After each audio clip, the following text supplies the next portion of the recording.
আমি ব্যক্তিগতভাবে আসলে সমসাময়িক বিষয় নিয়ে তেমন একটা আলোচনা করতে চাই না।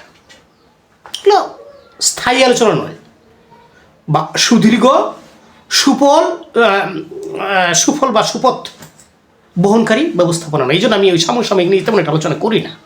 তো যেটা না করলেই না সেটা করার চেষ্টা করি। আমার জ্ঞান বুদ্ধি যতটুকু দিয়েছেন আমি ওই আমের ভিত্তিতে যতটুকু করা যায়। আমরা যে সমাজ ব্যবস্থায় বসবাস করি না, এটা গণতান্ত্রিক কি রাষ্ট্র? গণতান্ত্রিক রাষ্ট্র। বেশিরভাগ রাষ্ট্রই গণতন্ত্র সবাই সমর্থন করে। সমস্ত রাষ্ট্রপ্রধানরা গণতন্ত্র সমর্থন করে। বিভিন্ন শিক্ষিত ধার্মিক ইমান বেঈমান সব মানুষ গণতন্ত্র পছন্দ করে। তো গণতন্ত্রে প্রতিষ্ঠিত আছে বেশিরভাগ। দু একটা রাষ্ট্রতন্ত্র আছে, এটা অন্য কথা।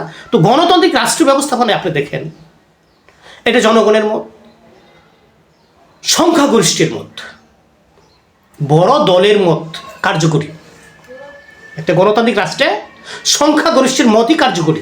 সেটা আইনকে বেআইন করা যায়, বেআইনকে আইন করা যায়। কথা বুঝলেন কিছু?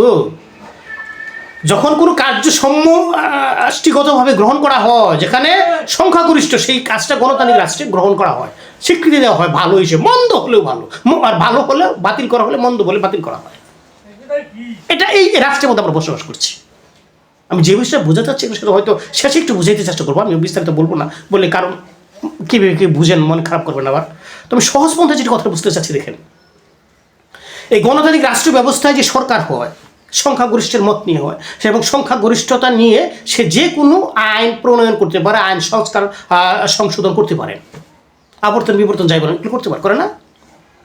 অন্যায়ভাবে এখানে এই গণতান্ত্রিক ব্যবস্থার মানুষকে অন্যায়ভাবে বিচারাধীন করে, বিচার আওতায় এনে আইন তৈরি করে, আইন সৃষ্টি করে, অন্যায়ভাবে জাগতিক অবস্থানে সঠিক মনে করিয়ে দিয়ে বা সঠিক বানিয়ে তাকে হত্যা করা হয়, জেল দেওয়া হয়, জেল জুলুম দেওয়া হয়, জরিমানা করা হয়। সংক্ষেপ কথাটা এরকম করা হয় না? তো এই যে পৃথিবীতে একটা মানুষ সংখ্যাগরিষ্ঠতার ভিত্তিতে কার্যকরী হয়, এটা অন্যায় হলেও ন্যায় বানানো যায়, ন্যায় হলেও অন্যায় বানানো যায়।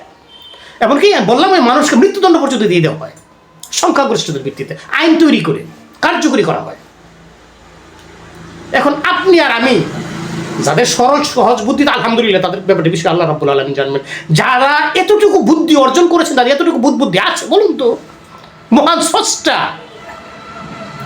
এই সংখ্যাগরিষ্ঠের মত গ্রহণ করতে পারেন বা করবেন? তিনি এইভাবে বিচার করবেন আমাদের জীবনে যত কর্ম ভালো এবং মন্দ আছে, ভালো কর্মের প্রতিফল ভালো দিবেন, মন্দ কর্মের প্রতিফল মন্দ দিবেন। সেটাকে বলে আমার ভালোর জন্য শাস্তি, নয়তো ভালোর জন্য শান্তি, আর মন্দের জন্য শান্তি নয়, শাস্তি দিবেন। ঠিক না? অর্থাৎ কি, ভালো কাজের জন্য শান্তি দিবেন, দান করবেন, আর মন্দ কাজের জন্য শাস্তি প্রয়োগ করবেন। স্রষ্টা কি সংখ্যাগরিষ্ঠতার ভিত্তিতে করবেন না, আবার কর্ম যেমন তেমন করবেন? স্রষ্টা কি বলেন? স্রষ্টা বলেন, তোমাদের প্রত্যেকের জন্য তার কাছে একটা শ্রেণীবিন্যাস আছে, তোমাদের আমল অনুযায়ী। এখানে কোনো মতান্তর আছে? সংখ্যাগরিষ্ঠতার কথা আছে? হানায়ের কথা আছে? কর্ম যেমন, তোমার কর্মের ভিত্তিতে মহান স্রষ্টা তোমার একটা শ্রেণীবিন্যাস করবেন, তার কাছে এমন একটা মর্যাদা আছে। আমরা প্রক্ষেপ করে দেখেছি, এখন কতজন মানুষ আমার জন্য দোয়া করলো, কতজন মানুষ আমার জানাজায় গেল, বুঝেন না? কতজন মানুষ আমার শুভাকাঙ্ক্ষী হলো, কতজন আমার পক্ষে এলো।